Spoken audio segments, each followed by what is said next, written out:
Saudara sebangsa setanah air dimanapun Anda berada, saya Luhut Binsar Panjaitan ingin memberikan testimoni saya mengenai pemilihan presiden sekarang ini. Saya kenal sekali calon presiden dan calon wakil presiden ini, karena menurut perkenalan saya misalnya dengan Pak Prabowo, saya sudah berkenalan mungkin hampir 40 tahun ya, berteman dan bekerja bersama-sama, dan saya melihat kinerja Pak Prabowo. Tentu dia juga manusia yang tidak luput dari kekurangan, tapi saya ingin sampaikan bahwa dia adalah pekerja keras dan menurut saya sangat pintar, dan juga kecintanya pada NKRI ini tidak bisa dan tidak perlu diragukan. Sudah dibuktikan, itu yang penting.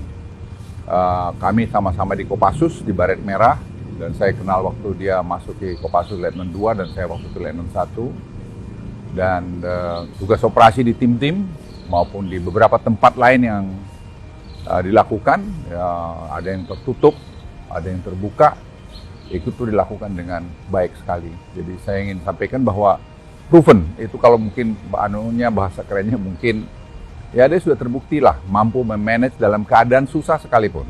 Dan calon yang lain pun saya kenal, calon presiden yang lain saya kenal, terutama dalam COVID kemarin, tidak ada yang saya tidak kenal gubernur itu. Dan dalam keadaan krisis itu pun saya tahu bagaimana kiprah dari masing-masing gubernur itu. Dan calon wakil presiden pun saya kenal saudara Gibran dari sejak muda, dan bagaimana keteguhan hatinya. Maka saya tidak setuju waktu sampaikan anak ingusan, karena orang tidak berhitung. Sama dengan Pak Jokowi waktu menjadi wali kota untuk jadi gubernur DKI. Orang memandang sebelah mata. Kita belajar anak-anak muda Indonesia jangan pernah memandang sebelah mata orang lain. Orang lain itu punya kemampuan-kemampuan tersembunyi yang tidak terlihat karena dia belum dapat kesempatan. Saya kenal Mas Gibran ini sebenarnya juga belum lama-lama amat. Ya. Tapi saya lihat sepak terjangnya di Solo itu sama seperti ayahnya, Pak Jokowi waktu beliau jadi wali kota. Saya kenal beliau jadi wali kota. Tidak ada orang yang pernah menduga Pak Jokowi akan sehebat ini. Karena waktu itu orang bermimpi, melihat bahwa Pak Jokowi ini hanya wali kota di Solo, masa iya terus bisa jadi presiden. Gitu. Tapi saya terus terang melihat tidak begitu. Karena saya lihat Pak Jokowi itu punya determinasi yang tinggi. Kemudian saya lihat Pak Gibran itu juga menata Solo itu juga luar biasa. Saya pergi beberapa kali ke Solo, dan saya lihat dia mengikuti jejaknya Pak Jokowi. Waktu Pak Prabowo kalah dengan Pak Jokowi, kami bertempur berdua. Ya, dia marah sama saya. Tapi saya bilang, wah faktanya ya ini, kita mau apa gitu. Disitulah saya lihat kebesaran jiwanya dia. Dia bilang, ya udah bang, kalau gitu. Dia hormati keputusan itu. Walaupun tentu dalam periode tertentu, beliau galau juga yang saya masuk akal saya. Tapi kemudian dia mau bergabung lagi dengan Pak Jokowi. Dan kebesaran jiwa Pak Jokowi juga mau mengambil dia. Di mana kita cari pemimpin seperti begini gitu loh. Saya ingin menyampaikan pada Anda sekalian, kita akan memilih presiden tanggal 14 Februari ini. Dan satu momen yang penting buat kita menurut saya, kita tidak boleh salah pemimpin. Apa yang sudah dicapai Pak Jokowi sekarang, saya ingin katakan diakui oleh dunia. Ya, saya kemarin waktu di Singapura, banyak yang menjenguk saya, baik itu dari utusan khusus Presiden Biden, John Kerry, maupun dari pemerintah, menteri-menteri dari Singapura, dan banyak lagi yang lain datang melihat saya. Itu semua mengapresiasi terhadap ekonomi Indonesia, terhadap leadership Pak Jokowi yang mampu bernavigasi di tengah-tengah sulitnya ekonomi dunia saat ini. Kita masih inflasi di bawah 3%, ya, kita punya sekarang 44 bulan berturut-turut kita punya ekspor surplus. Itu belum pernah dalam sejarah Indonesia, dan kita melihat juga betapa sekarang current account dulu selalu defisit, sekarang sudah kita ya surplus, kadang-kadang ada sedikit negatif, tapi itu tidak menjadi isu lagi. Itu yang membuat rupiah kita di tengah-tengah terpaan naiknya the Fed misalnya tidak terlalu banyak terpengaruh. Cadangan devisa kita yang terbesar sepanjang masa 146 miliar kalau saya tidak keliru, dan tahun ini tahun depan mungkin kita akan bisa dekat ke 200 miliar. Semua karena kebijakan-kebijakan ekonomi yang dibuat oleh Pak Jokowi dengan tim ekonominya yang menurut hemat saya itu juga tim ekonomi yang baik sekali. Ini kerjasama semua.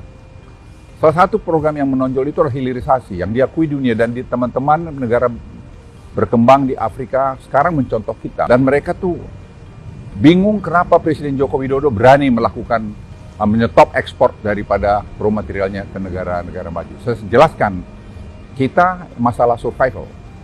Kita harus menikmati, rakyat Indonesia harus menikmati nilai tambah itu. Dan ini keberanian Pak Jokowi melakukan itu. Dan kalau kita lihat juga infrastruktur, banyak yang mengkritik mengenai kereta api cepat Jakarta-Bandung tidak jalan. Sekarang semua orang menikmati. Tentu masih ada kurang di sana-sini, tidak mungkin itu seperti balik tangan sendiri. Dan kemudian saya bilang hilirisasi seaweed, rumput laut. Tidak ada mungkin, atau sedikit sekali bangsa ini yang tahu bahwa sekarang terjadi satu perubahan yang luar biasa. Ini program tidak jangka pendek, jangka menengah, panjang. Nah, ini diskusi semacam ini kan perlu keberlanjutan. Tidak mungkin selesai zamannya Pak Jokowi dan tidak mungkin juga selesai semua pada zaman presiden akan datang. Oleh karena itu kontinuitas menjadi kunci. Keberlanjutan menjadi kunci. Tidak perubahan-perubahan. Perubahan itu kita mulai dari nol lagi.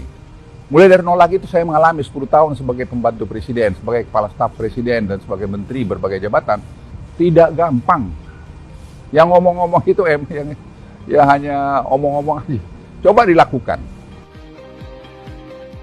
Saudara-saudara sekalian, diskusi ini yang saya bawa saya tawarkan beberapa kepada calon presiden itu dan wakil presiden itu. Tapi yang merespons sangat positif dan langsung juga dengan langkah-langkah dia adalah Pak Prabowo. Berapa kali saya menyampaikan kami ada begini, beliau datang. Beliau datang ke kami dan beliau mengirim timnya ke kami dan berbicara dengan tim kami dan beliau sangat setuju dan ini harus dilakukan. Dia bilang sama saya, Bang, ini harus dilakukan, harus diteruskan. Karena ini program yang sangat baik sekali. Ini saya pikir perlu presiden yang paham dengan ini dan mau melakukan ini. Jangan pula nanti robah ganti yang lain, mengganti lagi. Kita riset sampai 4 tahun mengenai seaweed ini. Atau lebih malah mungkin. Dan sekarang kalau mau dibongkar lagi, kapan kita mau maju? Ingat, bonus demografi kita itu hanya berjalan sampai 2030. Setiap tahun kita lengah, setiap tahun kita kehilangan momentum. Sehingga kita tidak bisa keluar nanti dari middle income trap, dan kita tidak bisa nanti jadi negara high income country, dan tidak bisa juga nanti kita $10.000 per kapita trajectory yang kami lihat untuk sampai 2030. Jadi ini dari saya sampaikan. Jadi saya sampaikan simpulan saya, saudara-saudara sekalian sebangsa tanah air. Kita pilih orang yang tepat menjadi Presiden Republik Indonesia. Tanggal 14 ini tepat. Saya pribadi memilih Pak Prabowo, alasan yang sangat sederhana, berkelanjutan. Dan dia punya spirit NKRI yang bagus dan dia membuktikan keberhasilan dia yang lalu. Itu tidak dapat diungkiri. Itu dari saya, pesan dari saya sekali lagi Luhut Binsar Panjaitan, pilih Prabowo karena menurut saya dia pilihan terbaik untuk presiden pada saat ini. Dan itu akan membawa kemajuan ke Indonesia dan membawa keberlanjutan Indonesia. Dan terakhir, setelah tanggal 14 kita sudah coblos, kita damai lagi, guyup lagi. Jangan lagi datang dengan kata-kata yang tidak bagus. Kita harus berdamai. Karena nanti 5 tahun lagi ada pesta demokrasi. Mari kita berpesta demokrasi dengan baik, dengan santun, supaya Indonesia ini menjadi bagus. Tidak ada yang menang adalah NKRI.